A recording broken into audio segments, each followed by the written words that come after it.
Mental గాడు. ఆయనకే తెలియదు ఏమవుతుందో. వాళ్ళ ఇంట్లో వాళ్ళ పిల్లని కొట్టినప్పుడల్లా టాస్క్ మారుస్తున్నట్టున్నారు. మైండ్ గేమ్ ఆడతారు. సో మనం ఎంతవరకు కంట్రోల్ ఉంటామో చూసుకుందామని ఇంటెన్షన్లే పోయినా. నువ్వు ఒక హౌస్ ఈ వీక్ అంతా నువ్వు ఒక సైకోలాగా బిహేవ్ చేసినావు అని అన్నారు. లోపలికి వెళ్ళక ముందు వెళ్ళిన తర్వాత మీ ఇంప్రెషన్స్ మారినాయా? నాకు రెడ్ కార్డ్ ఇచ్చి వెళ్ళిపోవాలి అని అన్నప్పుడు big boss open the doors, అబ్బాయి get out of the house. నీకు ఒక పెయిన్ ఉందనుకో, తెలియకుండా ఒక బాధ వస్తుంది. వీళ్ళు దాన్ని ఎన్కేజ్ చేసుకొని కొందరు కావాలని ఆ సింపతి ఎక్కువ రుద్దుతూ ఉంటారు జనాల మీద. సోనియా ఎట్లుండేది? బయటకు వచ్చినాక నేను చూసిన మీమ్స్ చూసి షాక్ అయిపోయినా. నేను చాలా ఘోరంగా చేశారు. నీ హగ్గు నార్మలే ఉందే, ఎందుకంత కక్కుర్తి పడ్డారు హౌస్లా అని అన్నాడు.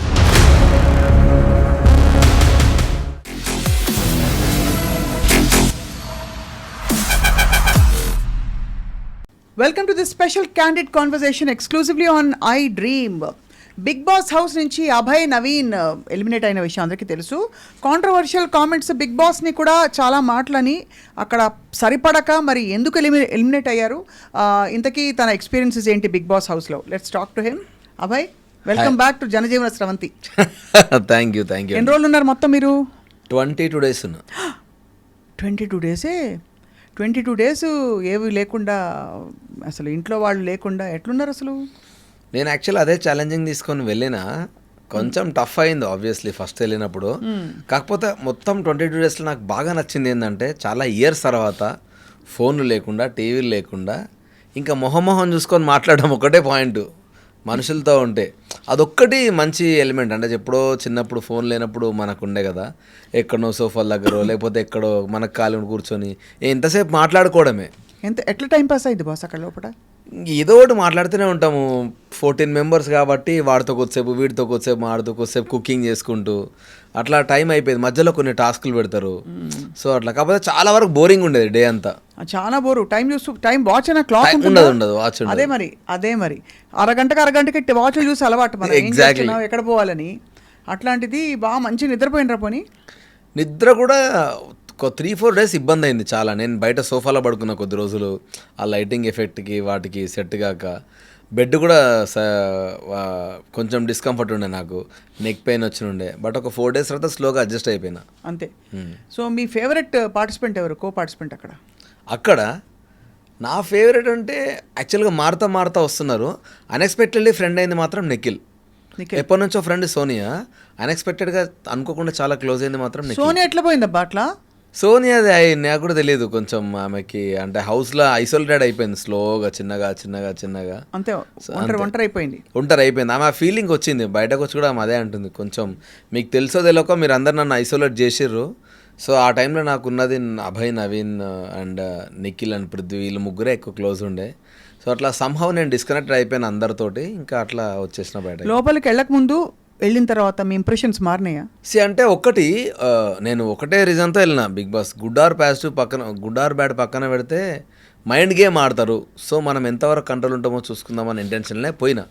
అది ఉండే. బట్ అన్ఫార్చునేట్లీ నేను ఎక్కడ ఫీల్ అయినా అంటే, బయటకు వచ్చిన తర్వాత ఇప్పుడు నేను చాలా చేసిన లోపల యాక్టివిటీస్. బట్ మేబీ ఆ 1 hourలో పట్టలేదా, ఫిట్ అయినా పక్కన పెడితే మా ఇంట్లోనే షాక్ అయ్యారు. నువ్వు నాకు జనరల్గా నువ్వు ఇట్లా ఉండవు, హైపర్ ఉంటావు, అందరితో మాట్లాడుతూ ఉంటావు కదరా, నువ్వు ఎప్పుడు చూసినా సోఫాలనే కనబడుతున్నావు నాకు అని కొన్ని క్వశ్చన్ చేసిర్రు. ఒరే బాబు, నేను సోఫాలో ఉంటే అంతమంది నాతో ఎందుకు క్లోజ్ అవుతారా? ఒకటే దగ్గర కూర్చుంటే హౌస్ అంతా నాకు ఫ్రెండ్స్ అయ్యారు, హౌస్ అంతా నన్ను ఇష్టపడ్డారంటే డెఫినెట్లీ అందరితో నేను equal amount of time spend చేసిన. అన్ఫార్చునేట్లీ అవి రాలేదు బయటకి. బిగ్ బాస్ ఎందుకు బాస్ తిట్టారు మీరు? సో తిట్టిర్రంటే అది ఇప్పుడు బిగ్ బాస్ అనేది షో గురించి, అది ఒక షో. సో నేను దాన్ని ఒక క్యారెక్టర్లా క్రియేట్ చేసుకొని నేను జోక్స్ వేస్తడం ఫస్ట్ నుంచి స్టార్ట్ చేసిన. ఇప్పుడు మనకి జనరల్లీ మనకు సర్కాజం ఎక్కువ ఉంటుంది, మనం మాట్లాడుతూ ఉన్నాం నా స్టైల్లో. తిట్టాల్సి వచ్చిందంటే ఒక దగ్గర ఎందుకు ఫీల్ అయినా అంటే, సెకండ్ నామినేషన్ అప్పుడు అనుకుంటా మా బాడీల పైన కలర్స్ పూసుకోవాలి. ఆ కలర్స్ అతుక్కుపోతున్నాయి బాడీకి, చాలా దాంతో ఇబ్బంది ఫేస్ చేసినాము. అండ్ నామినేషన్స్ అయిపోయేంత వరకు ఎప్పుడు స్నానం చేయకూడదు, ఇట్లాంటి రెస్ట్రిక్షన్స్ ఉన్నాయి. సో నాది ఫస్ట్ నామినేషన్ అయింది అనుకోండి, నేను మీ ఒంటి మీద కలర్ పోసుకున్నా. మొత్తం నామినేషన్ ప్రాసెస్ అయిపోయేసరికి ఒక 5-6 hours అవుతుంది. ఈ 5-6 hours నేను ఆ కలర్ల పైన అట్లే ఉండాలి. సో డెఫినెట్గా తెలియకుండా ఒక ఫ్రస్ట్రేషన్ వస్తుంది. కూర్చున్నాం. నామినేషన్స్ అంతా ఫస్ట్ వీక్ అందరు కొట్లాడుకుంటూ ఉన్నారు చాలా ఘోరంగా. సెకండ్ వీక్ వచ్చేసరికి ఏంటంటే స్మూత్గా మాట్లాడుకుంటారు, అంటే పాయింట్ టు పాయింట్ నీట్గా మాట్లాడుకుంటున్నారు. సో మాకు అనౌన్స్మెంట్ వచ్చింది, మీరు లాస్ట్ టైం చూపించినంత క్యూరియాసిటీ ఇయర్ చూపించట్లేదు, ఈ సెకండ్ నామినేషన్లో చూపించట్లేదు, ఆ ఎగ్జైట్మెంట్ కనబడతలేదు. సో బిగ్ బాస్ మీ దగ్గర చాలా ఎక్స్పెక్ట్ చేస్తున్నాడు అని నాకు అది ఎందుకో ప్రొవోక్ చేసినట్టు అనిపించింది. కొట్టుకుంటారా మీరు, కొట్టుకుంటలేరు, తిట్టుకుంటలేరు అన్నట్టు ప్రొవోక్ చేసిన ఫీలింగ్ వచ్చింది. నేను హర్ట్ అయినా. ఇప్పుడు ఒక షో పెట్టినప్పుడు మీరు అన్నెసెసరీగా అట్లా ప్రొవోక్ చేసినట్టు ఎందుకంటారు? మంచిగా మాట్లాడుకున్న వాళ్ళు కాస్త ఆ తర్వాత మొత్తం తిట్టుకోవడం స్టార్ట్ చేశారు. ఫుల్ గొడవలైనాయి మళ్ళీ ఆ నామినేషన్. ఎవరితో ఎక్కువ గొడవలైనా మీకు? నాకెవరితో కాలేదు. అంటే నామినేషన్ చేసుకున్న దాంట్లో ఇప్పుడు మీరు నామినేట్ చేశారు అనుకోండి, మీరు స్మూత్గా మాట్లాడుతారు అప్పటిదాకా. ఇమ్మీడియట్లీ సెకండ్ నామినేషన్కి అందరు రైజ్ అయ్యారంటే వాళ్ళ ఫీలింగ్ ఏమైపోయారంటే మనం గట్టిగా అరుచుకుంటేనే వస్తుందేమో అన్న ఫీలింగ్లోకి వెళ్ళిపోయారు. సో నాకు ప్రొవోక్ చేసినట్టు ఉండడం ఎందుకు అనేది నాకు నచ్చలేదు. సో నేను అక్కడ క్వశ్చన్ రైజ్ చేసుకుంటూ అట్లా నాకు నచ్చని మాట్లాడుకుంటూ వస్తున్నా. మేబీ నేను తెలుగుని అవడం వల్ల, తెలుగు మీడియం కాబట్టి నాకు కొన్ని పాయింట్స్ అన్న క్లియర్గా అర్థమవుతాయి తెలుగు పదాలు. నేను దాని గురించి ఫైట్ బ్యాక్ చేయడం స్టార్ట్ చేసిన. సో అట్లా ప్రతిసారి ఏదో ఒక ఇష్యూ అవుతా ఉంది అందరితోటి. సో అట్లా ఒక దగ్గర నాకు ఒక డిసిషన్ అన్ఫేర్ అనిపించింది. వాళ్ళు అన్ఫేర్ అని వాళ్ళే తర్వాత ఒప్పుకున్నారు. కాకపోతే అప్పటికే మా సైడు మేము ఓడిపోయినాం, వాళ్ళు గెలిచిరు. వాళ్ళకి లగ్జరీ టాస్క్, వాళ్ళ లగ్జరీ ఫుడ్ వచ్చింది. అంటే ఐ మీన్ చికెన్, మటన్ వాళ్ళకి కావాల్సినంత వస్తుంది. ఫుడ్ బేసికలీ వీళ్ళంతా ఒక రూమ్లో స్టోర్ చేసి పెడతారు. సో ఇప్పుడు ఎవడైతే లగ్జరీ టీమ్ అని అన్నారో వాళ్ళకి ఎక్కువ ఐటమ్స్ ఉంటాయి, like kind of super market. మాకేమో మేము ఆల్రెడీ ఓడిపోయినాం కాబట్టి మాకు చిన్న మినీ జనరల్ స్టోర్ లాగా, అంటే అక్కడ ఏ ఉన్నాయో అవే తెచ్చుకోవాలి, ఇంకా నీకు ఆప్షన్స్ ఉండవు అక్కడ నుంచే. సో అక్కడికి వెళ్ళిపోయి మనకు ఒక 1 to 2 minutes 3 minutes టైం ఇస్తారు. ఆ 3 minutesలో నువ్వు ఎంత ఫుడ్ తీసుకొని వస్తే ఆ ఫుడ్ను వండుకోగలవు. అప్పటికే 4 రోజుల నుంచి నా లైఫ్లో ఎప్పుడు తిన్నాను గోధుమ పిండి దోశ తిన్నా నేను. గోధుమ పిండితో దోశ చేసారు. ఫస్ట్ డే బాగానే ఉంది, ఫస్ట్ టైం బాగానే ఉంది. దాంతోపాటు పప్పు ఎవరు చేసిండ్రు హౌస్లోనే. అంటే ఏంటంటే పాపం వాళ్ళ మిస్టేక్ కాదు, గోధుమ పిండి కొంచెమే ఉంది. మాకు ఒక 3 to 4 days అది అడ్జస్ట్ కావాలి ఆ ఫుడ్. 12 మంది ఉన్నాం మేము. సో 12 మందికి 3 to 4 days అంటే డైరెక్ట్ గోధుమతో చపాతీ పిండి చేస్తే కష్టం, అంత అవ్వదు. సో దోశ వేస్తే somehow we can survive 4 days తినుకుంటూ అనేది అనుకొని చేసిర్రు. దానివల్ల అందరికీ గ్యాస్ట్రిక్ ఇష్యూస్ స్టార్ట్ అయినాయి కొంచెం. ఈ ఇబ్బందిలో మాకు ఈ టాస్క్ పెట్టిర్రు. ఆ టాస్క్లో నేను గెలిచినామని రూల్ ప్రకారం మాకున్న మేము అన్ఫేర్ ఆడినామని చెప్పి మమ్మల్ని ఓడించారు. దానివల్ల మాకు ఫుడ్ సరిగా రాలేదు. వచ్చిన దాంట్లో ఏదో వండుకుంటున్నాం, మంచిగా కాంప్రమైజ్ అయ్యి సరే వండుకున్న వెరీ నెక్స్ట్ డే మళ్ళీ ఒక టాస్క్ వచ్చింది. కిచెన్లో 3 మాత్రమే ఉండాలి, 3 వండుకోవాలి, నువ్వు వండుకున్నాక వాడు వండుకోకూడదు. యాక్చువల్గా ముందు రోజు మాకు జరిగిన గొడవనే అది. ఇప్పుడు నీకు ఆకలి అవుతుంది, నువ్వు వండుకుంటా అంటావు, నువ్వు వండడానికి 1.5 hour పడితే నేను వెయిట్ చేయాలి 1.5 hour. ఇద్దరం కలిసి అదే 1.5 hourలో కాంప్రమైజ్గా వండుకుందాం కదా అని ఒక కంక్లూజన్కి వచ్చినాం. బెటర్ కదా, ఫుడ్ అయితే టైంకి తిన్నట్టు ఉంటుంది, ఒకటి ముందు ఒకటి లేట్ ఎందుకని మేము కాంప్రమైజ్ అయిన వెరీ నెక్స్ట్ డే దాన్నే క్వశ్చన్ చేసి టాస్క్ తీసుకొచ్చారు. ఇప్పుడు బయటకు వచ్చినాక ఫస్ట్ ఏం తిన్నారు? నేను బయటకు వచ్చినాక యాక్చువల్గా రాగానే చాలా ఎక్సైట్ అయిపోయి బిర్యానీ తిన్నా. అదే అందరదే నాకు పడలేదు అన్ఫార్చునేట్లీ. అంటే లోపల నేను టైంలో తింటున్నా కదా, లిటరల్లీ 3 రోజులు నేను తింటున్నా వామిటింగ్ చేసుకున్నా. అంటే మేబీ స్టమక్ సెట్ కాలే నాకు. 4th డేకి స్లోగా ఫుడ్ అలవాటైంది. హౌస్ లోపల పోయేటప్పుడు లాస్ట్ ఎవరిని చూసారు? బయటకు వచ్చాక ఫస్ట్ ఎవరిని కలిసారు? లాస్ట్ నా వైఫ్, నా పాప అండ్ నా ఫ్రెండ్ మణికంఠ. వైఫ్ కూడా ఉందా? అవును. ఇప్పుడే కాలేజ్ నుంచి బయటపడ్డ అబ్బాయిలా ఉన్నారు మీరు. అయ్యో థ్యాంక్ యూ. కిడ్ కూడానా? మీరే కిడ్లో ఉన్నారు, ఏదో పచ్చబొట్టున్నట్టు చేతి మీద. ఇది వైఫ్ పేరు, ఇది పాప పేరు. అబ్బో, పాప పేరు అయంతిక.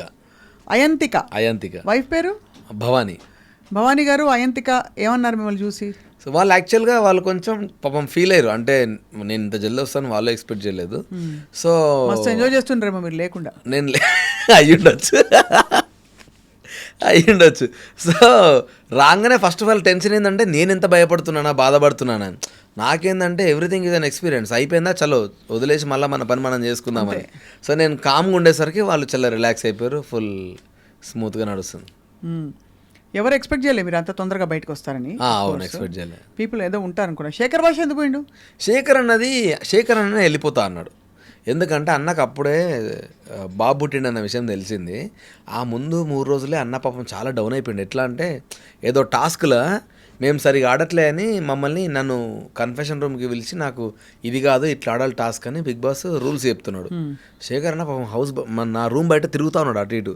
ఆయన ఏమనుకున్నాడు, వైఫ్ది డెలివరీ ఆ టైంలోనే ఉండే. సో ఏమో దాని గురించి ఏమైనా న్యూస్ వచ్చిందేమో అని టెన్షన్ పడుతున్నాడు. సో ఫుడ్ సరిగా తినలేదు, మొత్తం డౌన్ అయిపోయాడు.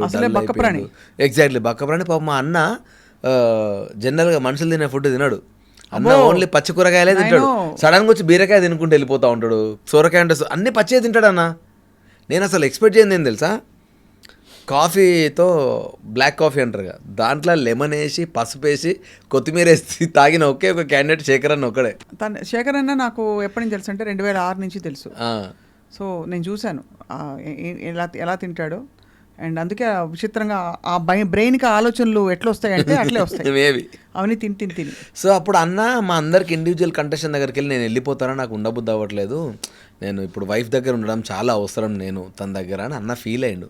సో లక్కీలీ మాకే ఛాన్స్ వచ్చింది, హౌస్ మేట్సే డిసిషన్ తీసుకోవాలని. సో ఆయన అంతగానం వెళ్ళిపోతా అన్నప్పుడు ఇక్కడ ఉన్నా కూడా ఉండలేడని మేము అందరం పంపించాల్సి వచ్చింది. అవునవును, ఉండవు అసలు. బిగ్ బాస్ హౌస్ చూస్తేనే ముందు అసలు టెన్షన్ వస్తుంది. ఉంటారు లోపల, ఫోన్ లేదు, టీవీ లేదు, ప్రపంచంతో కట్ ఆఫ్, టైం తెలీదు. ఇంకా సరే ఏమనుకోదు అడుగుతున్నాను, బాత్రూమ్స్ ఉంటాయి లోపల? ఉంటాయి. యాక్చువల్గా ఏంటంటే 2 స్నానానికి 2 ఉంటాయి అండ్ వాష్రూమ్స్ 2 ఉంటాయి. సో అంతే, 14 మెంబర్స్ నుంచి ఇంకా ఎంతమంది వచ్చినా అంతే. ఎవరు క్లీన్ చేస్తారు అవన్నీ? క్లీన్ ఏంటంటే యాక్చువల్గా ఇప్పుడు టాస్క్స్ పెడతా ఉంటారు కదా, ఓడిపోయిన వాళ్ళకి అసైన్ చేస్తూ ఉంటారు. సో మేము ఉన్నన్ని రోజులు ఫస్ట్ 2 వీక్స్ మా ఆపోజిట్ టీం వాళ్ళు చేసారు, నేను ఎలిమినేట్ అయిన 1 వీక్ అంతా మేము చేసినాం. అసలు బిగ్ బాస్లో విన్నర్ ఏ ప్రాతిపదికన విన్ అవుతారు? అంటే ఈ నాన్ సెన్స్ అంతా తట్టుకుంటూ ఉన్నవాళ్ళు అంతేనా? ఎగ్జాక్ట్లీ. కాకపోతే ఒకటి ఏంటంటే చాలామంది తెలివిగా ఏం చేస్తారు అంటే సింపతి డ్రామాలు ఆడి పబ్లిక్ దగ్గర ఒక చిన్న అది గెయిన్ చేస్తూ ఉంటారు. అన్ఫార్చునేట్లీ అది కూడా ఒక రీజన్ అవుతుంది గెలవడానికి. కానీ అసలు అవన్నీ లేకుండా హానెస్ట్గా ఆడి మాత్రం ఎవరు గెలుస్తలేరు. ఏదో ఒక హానెస్ట్గా ఆడడం అంటే ఏంటి ఇందులో? హానెస్టీ అంటే మనం అక్కడికి వెళ్ళింది దేనికి, నాకు ఫ్లాష్ బ్యాక్ ఇది, నాకు ఈ బాధలు ఉన్నాయి, నాకు ఈ అప్పులు ఉన్నాయి, దీని గురించి కాదు. వెళ్ళినామా, టాస్క్ పెట్టిండా, అక్కడ నువ్వు ఎట్లున్నావు, నీ ఇండివిజువల్ పర్సనాలిటీ ఎట్లుంది, వాళ్ళు ఇచ్చిన గేమ్ నువ్వు ఎట్లా ఆడుతున్నావు, దాన్ని బట్టి ఆడియన్స్ ఓటింగ్ చేయాలి. ఎండ్ ఆఫ్ ద డే మనిషి అనేటోనికి కొంచెమైనా బాధ అంటే నీకు ఒక పెయిన్ ఉందనుకో, తెలియకుండా ఒక బాధ వస్తుంది. వీళ్ళు దాన్ని ఎన్కేజ్ చేసుకొని కొందరు కావాలని ఆ సింపతి ఎక్కువ రుద్దుతూ ఉంటారు జనాల మీదకి. అవును. సో అట్లా కొందరు స్టిల్ హౌస్లో బయటకు వచ్చినప్పుడు నన్ను, అరే నువ్వు ఆడినావు, మిగతా 2-3 ఎందుకున్నారో మాకు తెలియదురా అని మమ్మల్ని అడుగుతూ ఉంటారు. ఎందుకంటే వాళ్ళ గేమ్ వాళ్ళు చూడలేదు, ఓన్లీ ఎమోషనల్ బ్యాగేజ్ మీద కొందరు సర్వైవ్ అవుతూ ఉన్నారు. సో అట్లా ప్రతి సీజన్లో ఎవడో కూడా అట్లా సర్వైవ్ అవుతూ వస్తున్నారు. అవన్నీ ఉండకూడదని నా ఫీలింగ్. అదే కొంత ఉంటుందిలే, అంటే పాత ప్యాకేజ్. అంత టైం ఉంటే ఏం చేస్తారు బాస్ ఎవరైనా? ఎగ్జాక్ట్లీ, అవును. 24 గంటలు ఏం చేయాలో అర్థం కాదు. ఇప్పుడు టీవీ మన ఎంత రక్షిస్తోంది, మన బాధలు గుర్తు రాకుండా ఫోన్ మన ఎంత రక్షిస్తోంది అని ఇప్పుడు అర్థమవుతుంది. నిజం. అక్కడ అసలు యాక్చువల్లీ ఒక టెస్ట్, ఇప్పుడు విపశ్యన మెడిటేషన్కి వెళ్తాను తెలుసు కదా, విపశ్యన 10 days వెళ్తారు. అసలు మనిషిని ఇంకో మనిషితో మాట్లాడుకోరు, టాస్క్లు కూడా ఉండవు. జస్ట్ ఇమాజిన్, మీకు ఫోన్ ఉండదు, టీవీ ఉండదు, ప్రపంచంతో కట్ ఆఫ్, వెళ్ళి ధ్యానం చేసుకుంటూ కూర్చోవాలి. అది ఇంకా కష్టం లేని అది బిగ్గెస్ట్ బాస్. అది నేను మాట్లాడకుండా నాతో అసలు కాదు. నాకు కూడా అదే సేమ్ ప్రాబ్లం. అందుకే నేను అక్కడికి ఎవరో వెళ్ళమంటే చెప్పాను, అదొక్కటి నన్ను ప్లీజ్, నేను మాట్లాడకుండా ఉండలేను. ఇంపాసిబుల్ అసలు, నాతో అసలు కాదు. నాకు అట్లీస్ట్ జనాలు ఉన్నారు కాబట్టి అందరితో టైం స్పెండ్ చేసినా కానీ, లేకపోతే అసలు కష్టం. ఏమంటే చేశారు బాస్ అక్కడ? నేను మటన్ చేసిన, చికెన్ చేసిన అండ్ ఆలు 4-5 కర్రీస్ చేసిన, చాలా ఇష్టంగా తిన్నారు. లక్కీలీ కుదిరినాయి. ధనియాల పొడి, కారం పొడి ఏం లేవు. లిటరలీ నేను చేసిన ఎవ్రీ దాంట్లో ఓన్లీ కర్రీ, దాన్ని ఏమంటారు, ఆయిల్, సాల్ట్, పసుపు, కారం ఇవి ఉంటే చాలు కర్రీ మంచిగా అవుతుందిరా. నాకు ఆడికి వెళ్ళినాకనే తెలిసింది ఎక్స్ట్రా ఇంగ్రీడియంట్స్ ఏం అవసరం లేదు అని. ఉల్లిపాయలు, ఓపిక ఉండాలి. అదే జస్ట్ ఆనియన్స్ అల్లం పేస్ట్ మేము దంచుకోవాలి అంతే, డైరెక్ట్ పేస్ట్ రాదు. సో ఎంతో కొంత ఓపిక ఉన్నంత దంచి వేసుకోవడం, వీటితోటే చేయొచ్చు. యాక్చువల్గా నాకు రియలైజ్ అయింది ఏంటంటే, ఫుడ్ వండాలంటే ఓపిక ఉండాలి, అన్ని ఇంగ్రీడియంట్స్ ఉన్నా లేకున్నా కూడా. అంతే కదా. అవును. సో ఆ విధంగా అయితే మీరు ముందరకెళ్ళి అందరినీ మీరు రఫాడిచ్చి అందరి మనసులు, మీకు బెస్ట్ కాంప్లిమెంట్ ఏమందింది అభయ్ నవీన్? బెస్ట్ కాంప్లిమెంట్ అంటే ఒక పర్టికులర్ మూమెంట్ అని లేదు, బట్ ఎగ్జాక్ట్లీ నేను బయటకు వస్తున్నప్పుడు ఆ మూమెంట్ నాకు బాగా నచ్చింది. ఏంటంటే నాకు రెడ్ కార్డ్ ఇచ్చి వెళ్ళిపోవాలి అని అన్నప్పుడు 11 మెంబర్స్ నా గురించి బాధపడ్డారు, 11 మెంబర్స్ నా గురించి ఫైట్ చేసినారు. అంటే రిక్వెస్ట్ చేశారు, ఆయన ఉండాలి, తను చాలా డిజర్వింగ్ హౌస్. మిమ్మల్ని బదులు ఎవరు పంపించాలని ఏమో అది నాకు తెలియదు, బట్ నాకు రెడ్ కార్డ్ ఇచ్చినప్పుడు ఇంకో క్యాండిడేట్ లేరు నాతో పాటు. ఇంకో క్యాండిడేట్ లేడు. సో వాళ్ళు సంభవం ఏంటంటే వాళ్ళ మిస్టేక్స్ కూడా చెప్పారు. తనొక్కడే కాదు, మేము కూడా మిస్టేక్స్ చేసినాము, దానికో పంపేయడం కాదు, తను డెఫినెట్లీ హౌస్లో అయితే ఉండాలి అని చెప్పేసి అందరూ ఫైట్ చేసిన మూమెంట్ నాకు బాగా నచ్చింది కదా. ఎవరు ఎక్స్పెక్ట్ చేయలేదు మీకు రెడ్ కార్డ్ వస్తుంది? అవును. మళ్ళీ మీకు వైల్డ్ కార్డ్ ఎంట్రీ వస్తుందా? తెలీదండి అది. అంటే అట్లా కూడా ఉంటుందా? అట్లా ఇప్పటివరకు అయితే ఒక 2-3 సీజన్స్లో మాత్రమే చేశారు అవుట్ ఆఫ్ 7 seasons. రీఎంట్రీ అనేది చాలా తక్కువ, 2-3 seasonsలో చేసినారు. సో ఈసారి చేస్తారా లేదా ఐడియా లేదు. మరి ఇన్ని రోజులు మీరు వర్క్కి దూరంగా ఉన్నారు కదా, సినిమా రోల్స్ మిగతా స్టాండప్ కామెడీలు అవన్నీ ఏమయ్యాయి? ఇప్పుడు స్టార్ట్ చేయాలి మళ్ళీ. యాక్చువల్లీ నేను ఇప్పుడే వచ్చినా కదా, స్లోగా ఫోన్స్ వస్తూ ఉన్నాయి. సో మళ్ళీ అవన్నీ గ్యాదర్ చేయాలి. యాక్చువల్గా అయితే నేను సెకండ్ ఫిలిం ఒక డైరెక్షన్ చేస్తున్నా. 10 days షెడ్యూల్ షూట్ చేసి వచ్చిన. సో ఇప్పుడు మళ్ళీ వాళ్ళందరూ ఏంటంటే పాపం నేను మెల్లగా నవంబర్ దాకా వస్తారులే అని వాళ్ళు వేరే వర్క్స్లో స్ట్రక్ అయ్యారు అందరూ. సో వాళ్ళందరినీ మళ్ళీ అసెంబుల్ చేసి స్టార్ట్ చేయాలి షూట్. ఇప్పుడు మీరు లోపల ఉన్నప్పుడు బయట మిమ్మల్ని సపోజ్ మీ ఆవిడ మిమ్మల్ని తెగ మిస్ అయిపోయి బాధపడిపోతూ మీకు ఫోన్ చేయాలంటే కుదరదు కదా? ఆప్షన్ లేదు, ఫోన్ అసలు రాదు. ఇంకా అసలు ఎట్టి పరిస్థితుల్లో అస్సలు రాదు. ప్రొడ్యూసర్ గారికి చెప్పి ప్లీజ్ మా ఆయనకు చెప్పండి, నేను ఆయనతో చచ్చిపోతున్నా, ఆయన చూడలేక. మీరు ఎంత స్ట్రిక్ట్ ఉంటారంటే వాళ్ళు, మీరు అట్లీస్ట్ వాళ్ళు నన్ను మిస్ అవుతున్నాను ఏదైనా మెసేజ్ పంపిద్దాం అనుకున్నా కూడా అది వాళ్ళు స్క్రూటినీ చేసి వాళ్ళకి ఇది మిస్టేక్, ఇదేదో కావాలని వాళ్ళ సైడ్ నుంచి మెసేజ్ వెళ్తుందంటే అది ఆపేస్తారు అక్కడ మన దగ్గర రానియకుండా. సో డెఫినెట్లీ ఫ్యామిలీతో కనెక్షన్ కంప్లీట్లీ కట్టు. మీరు వెళ్ళిపోవాలంటే వెళ్ళిపోవచ్చు ఎనీ టైం. అట్లుండదు. మనం వెళ్ళిపోవాలనుకుంటే వాళ్ళ రూల్స్ ప్రకారం మనం ఎంతో డబ్బులు కట్టి వెళ్ళాలి ఇన్ రిటర్న్. ఇది పిలిచి కొట్టించుకోవడం అంటే సారీ ఏమనుకోకండి కానీ నేను సచ్చిన పోను. ఫ్రీడమ్ని తీసేసేది ఏది కూడా. సో నేను అట్లనే ఫ్రీడమ్ ఆఫ్ స్పీచ్ అనుకున్నా. కొన్నిసార్లు వాళ్ళు వైలెన్స్ ఆఫ్ రూల్స్ అన్నారు, అదే జరిగింది అక్కడ. అంతే ఫ్రీడమ్. అదే కదా ఇప్పుడు మన స్వేచ్ఛని తీసుకెళ్ళిపోయి అదే పిలిచి కొట్టించుకోవడం చెప్పాను కదా, అంతే. బట్ మొత్తానికి మా మోస్ట్ పాపులర్ షో అది మాత్రం కరెక్ట్.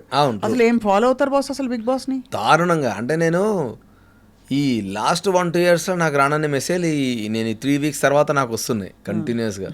అదే పాపులర్ అయిపోతారు ఒక్కసారి. Exactly instinct. ఇందుకే నాగ్ సార్ గురించి చెప్పండి. నాగ్ సార్ హోస్టింగ్ చాలా బాగుంటుంది అనేది, కాకపోతే నేను రోస్ట్ అయినా లాస్ట్లో. అవునా? తిట్టారా?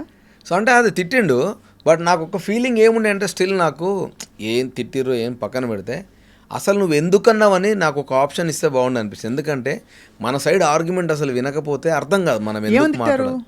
వాళ్ళు ఏమన్నారంటే తిట్టడం కాదు, నువ్వు విమర్శించడం. ఒక పాయింట్ ఏమన్నాడంటే నువ్వు ఒక హౌస్ ఈ వీక్ అంతా నువ్వు ఒక సైకోలాగా బిహేవ్ చేసినావు అని అన్నారు. నేను షాక్ అయింది ఎక్కడంటే ఆ వీడియో చూస్తే అంత సైకోలాగా ఏమి ఉండదు అక్కడ. సో అంతగానం నెగిటివ్ ఎందుకు పోర్ట్రే అయింది అని చెప్పి నేను ఫీల్ అయినా.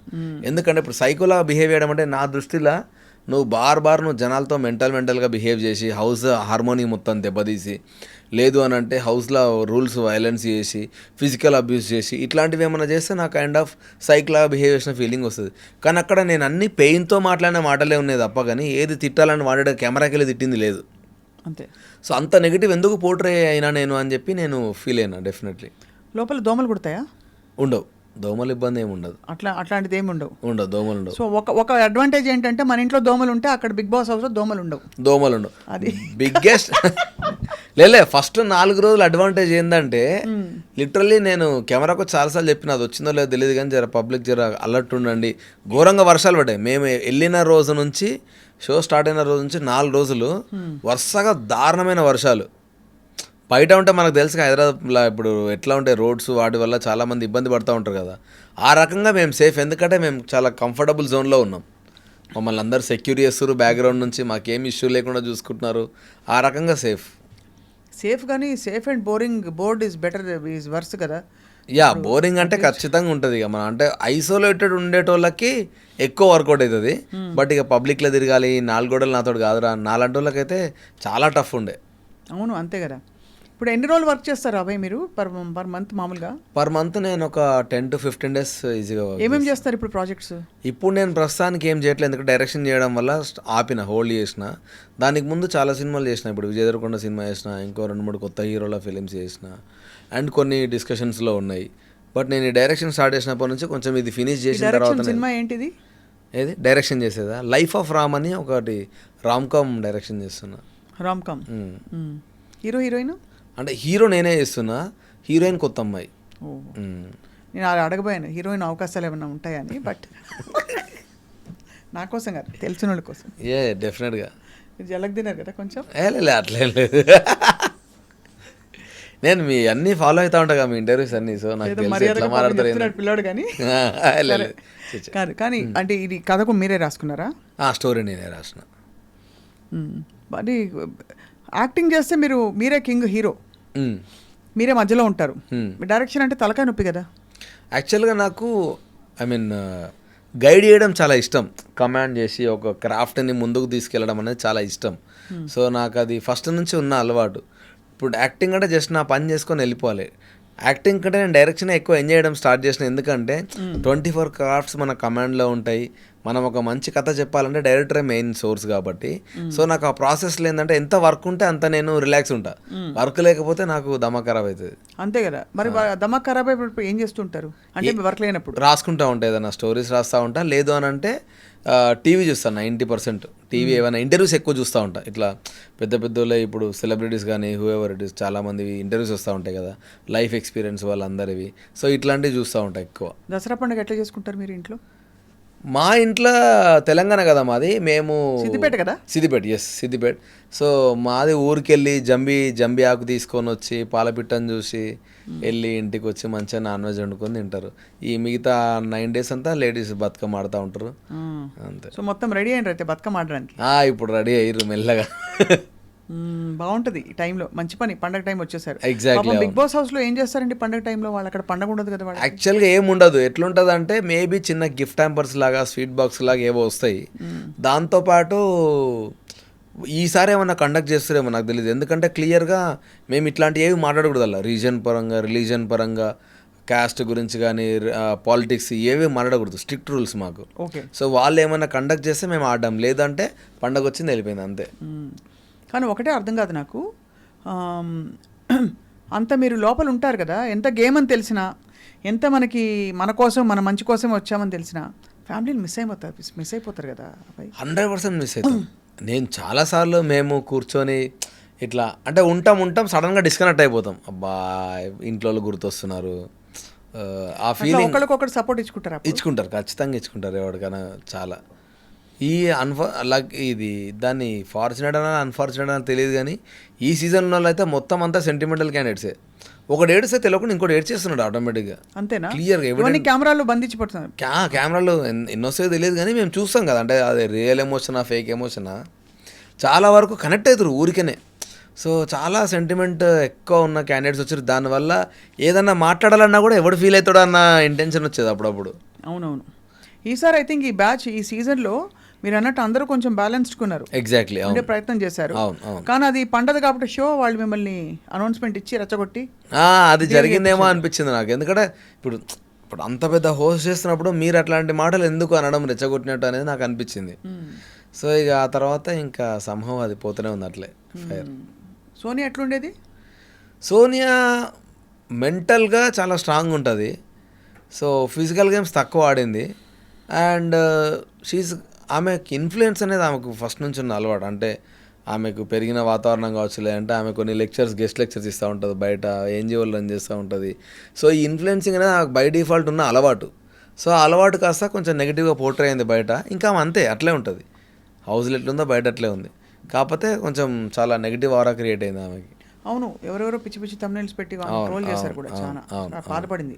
సోనియా మా పిల్లే, నాకు తెలుసు బాగా. అంటే ఎందుకంటే తెలిసిన వాళ్ళకి తెలుస్తుంది. ఇప్పుడు ఇంకోటి నాకు బాధ అనిపించింది ఏంటి అంటే, స్టార్టింగ్ ఫస్ట్ 1 weekలోనే జనాలు స్లోగా దగ్గర అవుతున్నప్పుడు నువ్వెందుకు వానికి క్లోజ్ అయినావు అట్లా ఇట్లా మాట్లాడినప్పుడు సంహవ్ వాళ్ళు చెప్పేసిరు. ఎట్లా అంటే నాకు ఈమె ఒక మదర్లీ ఫిగర్ లాగా నాకు గైడ్ చేస్తూ ఉంటుందని వాడు చెప్పడము, వీడు నా అన్నలాగా లేకపోతే నా తమ్ముడిలాగా అనిపిస్తున్నాడని వాళ్ళు చెప్పడం, సోనియా చెప్పడం, ఇవన్నీ జరిగినాయి. అన్ఫార్చునేట్లీ ఈ వీడియో ప్లే అయిందా లేదా పక్కన పెడితే ఇది పాపులర్ కాలేదు. సో ఇప్పుడు నువ్వు ఒకసారి నీకు వాని మీద ఏం ఫీలింగ్ లేక అబ్బాయి అమ్మాయి అనేది, ఇప్పుడు జెండర్ డిస్క్రిమినేషన్ నువ్వు చేస్తేనే హగ్ అనేది చాలా డిఫరెంట్గా తెలుస్తుంది. అరే అందరం ఒకటే రాబాయి మనుషులమే కదా, ఏమున్నా దీనికి ఎందుకు ఇట్లా ఫీలింగ్ వస్తే నువ్వు పట్టుకున్న పెద్ద నీకు ఆ నెగిటివ్ ఫీలింగ్ రాదు ఒక మనిషి మీద, నీకు ఆ నెగిటివిటీ లేనప్పుడు. సో వాళ్ళిద్దరు కలిసిన నాకు ఎప్పుడు నెగిటివ్ అనిపించలే. కానీ బయటకు వచ్చినాక నేను చూసిన మీమ్స్ షాక్ అయిపోయినా. నేను చాలా ఘోరంగా చేశారు, నాకు చాలా దారుణంగా చేసి కంప్లైంట్ ఇద్దాం అనుకున్నా. నాకు చాలా అసలు ఆడపిల్లలకి ఇంతేనా రక్షణ? మరీ దారుణం. ఇది పోనీ బిగ్ బాస్ ఎక్కడో తలుపు చాటు ఏదో చేసుకుంటుంటే ఎగ్జాక్ట్లీ. ఇప్పుడు బిగ్ బాస్ హౌస్ ఒక రియాలిటీ షోలో ఉంటే ఎవరికైనా తప్పుగా ఎందుకు ప్రవర్తిస్తారు? ఎగ్జాక్ట్లీ. నాకు బాధ అనిపించింది ఎక్కడ అంటే, ఇప్పుడు అర్జున్ అనే తను బజ్లో క్వశ్చన్ అడిగింది, నేను చాలా ఫీల్ అయ్యాను యాక్చువల్గా దానికి. ఆమె సాఫ్ట్గా రియాక్ట్ అయింది కానీ చాలామంది నవ్వుకుంటూ నాకు మెసేజ్ చేశారు, మంచిగా అడిగిండు అంటే, అరే మంచిగా అడిగిండు పక్కన పెట్టేసి, ఆడొక అమ్మాయి ఉన్నది, నువ్వు డైరెక్ట్ వచ్చి హగ్ చేసుకున్నాక నీ హగ్గు నార్మలే ఉందే, ఎందుకంత కక్కుర్తి పడ్డారు హౌస్లో అని అన్నాడు ఆయన. అది ఎంత చండాలమైన క్వశ్చన్ అంటే, అది నీకేమని అనిపించవచ్చు, అట్లా ఎట్లా అడుగుతారు? అంతే కదా. ఇవి కామన్ మీకు అయినప్పుడు బయట ఈ కామన్ థింగ్సే పెద్దగా అవుతాయి. వాళ్ళు వర్స్ట్ కేస్ సినారియో చూస్తలేరు. నాకు బాధ అనిపించింది, కొంతమంది అమ్మాయిలే పంపిస్తారు నాకు, అది మంచిగా అడిగిండు కదా అంటే, అరే మీకు ఎందుకు అర్థమవుతలేరా, పక్కన పెట్టు, నువ్వు తప్పు చేసి నువ్వు ఎంత పెద్ద దొంగనన్నాగా ఎండ్ ఆఫ్ ద డే నువ్వు ఒక అమ్మాయి అన్నప్పుడు అట్లీస్ట్ ఒక కైండ్ ఆఫ్ రెస్పెక్ట్ ఇవ్వాలి కదా. ఇది మనమే ఇచ్చుకోకపోతే వేరేవాడు ఎట్లా ఇస్తాడు. సో నాకు అవి నచ్చలేదని చెప్పి నేను మాట్లాడినా, కానీ ఇంకా సమూహం ఎందుకో జనాలు ఘోరమైన నెగిటివిటీలు ఉన్నారు. బట్ ఇక అది ఎట్లా అంటే వానికి దెబ్బ తగులుతూనే వాడు రియలైజ్ అవుతాడు, అంతే అంతే, అప్పటిదాకా పట్టించుకోరు. అసలు ఎట్లా గలీజ్ అయిపోయింది మొత్తం ప్రపంచమే అట్లా అయిపోయింది. అంటే ఎవరు పడితే వాళ్ళు, ఎవరు పడితే ఏది పడితే నోటికి వచ్చినట్టు వాగేవాళ్ళు ఇదివరకు, ఇప్పుడు అంటే సోషల్ మీడియా. ఎగ్జాక్ట్లీ, అంటే సోషల్ మీడియాని 90% వర్స్ట్గానే యూటిలైజ్ చేసుకుంటున్నారు. అవును. మీకు ఇండస్ట్రీ ఎట్లా అనిపిస్తుంది ఇప్పుడు? అవే అన్ని కాంట్రవర్సీలు అవుతున్నాయి కదా. యా, టూ మెనీ కాంట్రవర్సీస్ అవుతున్నాయి. నాకు ఇదే అనిపిస్తుంది అండి మేజర్గా. చాలామంది ఛానల్స్ పాపులర్ చేసుకోవడానికి అంటే కొత్తగా వస్తున్నారు, అందరూ ఏం చేయాలని అర్థం కాక. ఇప్పుడు నాకు జోక్ నా మీదే చెప్తా, నేను హౌస్లోకి వెళ్ళి బయటకు కూడా రాలేదు. అభయ్ నవీన్ హౌస్లోకి వెళ్ళి బయటకు రాగానే పారిపోయింది మీడియాకి ఇంటర్వ్యూ ఇవ్వకుండా అని ఒక 4 thumbnails వేసారంట. మా వైఫ్ టెన్షన్ అవుతా ఉంది. నేను అన్నా, నేను ఎందుకు పారిపోతా, ఎందుకోసం పారిపోతా, దొంగతనం చేసి పారిపోయినా, పోయినా బయటకు వచ్చిన. సో ఇట్లా వాళ్ళకి ఇంటర్వ్యూ ఇవ్వడానికి కొంతమంది ఇట్లా చేయడం వల్ల ఇప్పుడు సొసైటీలో జరిగే వాటికి కూడా ఫస్ట్ థింగ్ జనాలు ఏం చేస్తారంటే వాడి సైడ్ పాయింట్ వీడి సైడ్ పాయింట్ రెండు తెలుసుకోకుండా వన్ సైడ్ ఆర్గ్యుమెంట్ తినేసి ధనాదన్ నెగిటివిటీ స్ప్రెడ్ చేసుకుంటూ వెళ్తున్నారు. దానివల్ల స్క్రాప్ ఎక్కువైపోయిందని నా ఫీలింగ్. కానీ అన్ఫార్చునేట్లీ దాన్ని కట్ డౌన్ కూడా చేయలేం. కరెక్ట్ కట్ డౌన్ చేయలేం, కానీ ఎక్కడో అక్కడ తిరగబడితే అవుతుంది. ఎవరో ఒకరు గట్టిగా తిరగబడాలి స్టాండర్డ్గా. అవును. ఇండస్ట్రీలో ఇప్పుడు మొత్తం అంటే అందరూ మాట్లాడుకుంటున్న ఈ Malayala industry Hema commission report, committee report, ఇలాంటివన్నీ చూసినప్పుడు ఏమనిపిస్తుంది అబ్బాయి మీకు? నాకు అర్థం కాదు అసలు. ఐ మీన్ జానీ మాస్టర్ విషయం ఒకటి వచ్చింది. అవును, అది జానీ మాస్టర్ది కూడా ఇప్పుడు వీళ్ళ సైడ్ ఏమో ఒక రకమైన కేసు పెట్టారు. ఆయన ఏమంటున్నాడు, ఆయన అరే ఇప్పుడు ఎప్పుడో జరిగిన దానికి ఇప్పుడు ఎందుకు కేసు పెడుతున్నావు. సో సంహవ్ నేను అనుకోవడం ఏమో మధ్యలో ఇంకేదైనా జరిగి ఉండొచ్చు. చాలా వరకు ఇష్యూస్ అంటే నేను ఒకటి నమ్ముతాను, నాకు ఒకసారి నా ఫ్రెండ్ చెప్పిండు, ఏదన్నా ఒక ఇష్యూ హైలైట్ అవుతుందంటే దాని కింద ఏదో పెద్ద జరుగుతుందిరా, చాప కింద నీరులాగా వెళ్ళిపోతుంది. సో నాకు అట్లా అనిపిస్తుంది, ఎందుకంటే చాలాసార్లు నేను అబ్జర్వ్ చేసిన అది. సో మేబీ ఇది హైలైట్ అయ్యి కింద ఏమైనా అవుతుందేమో నాకు అనిపిస్తూ ఉంటుంది. ఏదైనా సడన్గా రైజ్ అయిందంటే ఒక టాపిక్ మేబీ అంటే అయ్యి ఉండొచ్చు అని అనిపిస్తుంది. అంటే అట్లా కొన్ని చూసిన నేను. సో దానివల్ల అట్లా అనిపిస్తుంది, ఎందుకంటే నాకు ఈయన తెలియదు ఆమె తెలియదు, ఇద్దరు తెలియదు. సో డెఫినెట్లీ వాళ్ళ గురించి ఏం మాట్లాడలేము మనం. అదే కరెక్టే. బట్ ఇప్పుడైతే మీరు డైరెక్షన్ కోసం మొత్తం అంతా రెడీ అవుతుండ్రు. అవును. పాటలు గిట్లా వస్తాయి ఏమన్నా మనకి? నాకు రాదు, నన్ను అడుగుతురా, నాకు రాదు, పాటలు పాడడానికి రాదు మనకి. పాట పాడండి. ఎందుకులేండి, నా గొంతు నాతో అసలు ప్రాపర్గా ఉంది, మీ గొంతు మంచిగా పాట పాడే గొంతులాగా ఉంది. మీ ఇష్టం, సినిమా పాట మీ ఇష్టం, మీకు బతుకమ్మ పాట, బతుకమ్మ పల్లె పాట, అమ్మ చిన్నప్పుడు పాడిన జోల పాట. మనకి డ్యాన్స్ చేయడం ఒకటే వస్తుంది తప్ప, డ్యాన్స్ కూడా ఏంటంటే తీన్మార్ మనం ఏదో పెడితే భరత్లో డ్యాన్స్ చేసేట అయిపోయి తప్ప, కానీ పాటలు రావు అసలు. లిరిక్సే గుర్తుండవు నాకు. మీరు హౌస్లో కూడా అంత్యాక్షరి చాలాసార్లు ఆడినాం మేము, ఒకటే లైన్ వాడి ఎస్కేప్ పాట నుంచి అంటే నేను అంతే, గుర్తుండవు ఎక్కువ లిరిక్స్ నాకు. అయితే తీన్మార్ డాన్స్ చేస్తారు ఇప్పుడైతే? ఇప్పుడు కాదులే కానీ. సో బట్ ఏంటి లైఫ్లో మీ మిషన్ ఏంటి అబ్బాయి? నా మిషన్ యాక్చువల్గా మంచి ఫిలిమ్స్ తీయాలి అని నేను ఫిక్స్ అయ్యాను. అంటే యాజ్ అన్ యాక్టర్గా నేను చేస్తున్నా మంచి ఫిలిమ్స్లోనే. నా కెరియర్ అంటే ఎండ్ అయ్యే టైంకి అంటే ఎట్లా అంటే ఇంకొక 20-30 years తర్వాత నా గురించి ఎట్లా జనాలు మాట్లాడుకోవాలి, రేడు మంచి ఫిలిమ్స్ చేసినాడు అని. సో దాని గురించే సంహవ్ నేను రియాలిటీ బేస్డ్ సినిమాలే కనెక్ట్ అవుతా. సో నేను ఎవ్రీ ఫిలిం ఏది చేసినా దాంట్లో ఏదో ఒక మెసేజ్ ఇద్దామని అయితే డెఫినెట్గా చూస్తాను, just not for the entertainment. నేను చేసిన ఫస్ట్ సినిమా కూడా రామన్న యూత్ ఫ్లెక్సీలు వేయడం వల్ల ఏం రాదురా, మీ డబ్బులు బొక్క తప్ప, అనవసరంగా మీరు ఎంత పిచ్చుకులా తిరక్కండి, ఖరాబ్ చేసుకోకండి మీ ఇంట్లో లైఫ్ని అన్న పాయింట్ పైనే నేను దాన్ని హ్యూమరస్ వేలో తీసుకొచ్చిన. సో ఎందుకంటే నాకు సంహవ్ ఫ్లెక్సీలు అనేది నచ్చదు ఎక్కువ. ఊరికే మనం ఏదో చేస్తాము, ఆ మినిట్లో వాడు ఎంజాయ్ చేస్తాడు, దానికోసం మనం చాలా రిస్క్ చేస్తాం లైఫ్లో, దానివల్ల మనకి ఏం రాదు. సో సేమ్ అట్లనే ఇప్పుడు తీసిన లవ్ స్టోరీలో కూడా ఒక మంచి స్ట్రాంగ్ మెసేజ్ ఒకటి పెట్టిన. సో అది ఎట్లా రీచ్ అవుతుందేమో చూడాలి. అందరం వెయిట్ చేస్తున్నాం మీ సినిమా కోసం. Thank you so much. Cinema హీరోయిన్తో నేను అతి త్వరలో, అంటే మీతోటి మీ హీరోయిన్ తోటి నేను ఇంటర్వ్యూ చేయబోతున్నాను. Thank you. అండ్ దానికి ముందు థ్యాంక్ఫుల్లీ నేను ఆ టైం వరకు ఫినిష్ చేసి అంతా చేస్తే సినిమా చూపిస్తాను మీకు. దానివల్ల ఇంకా మంచి క్వశ్చన్స్ మీరు అడుగుతారు. మళ్ళీ ఏమైనా మిస్టేక్ జరిగినా కూడా నేను అట్లీస్ట్ రెక్టిఫై చేసుకో, ఎందుకంటే సినిమా తీసే లోపే ఏం చేసినా రిలీజ్ చేసే ముందే. మిమ్మల్ని మీతో మాట్లాడుతుంటే నాకు అనిపిస్తుంది మీరు కొంచెం సెన్సిబుల్.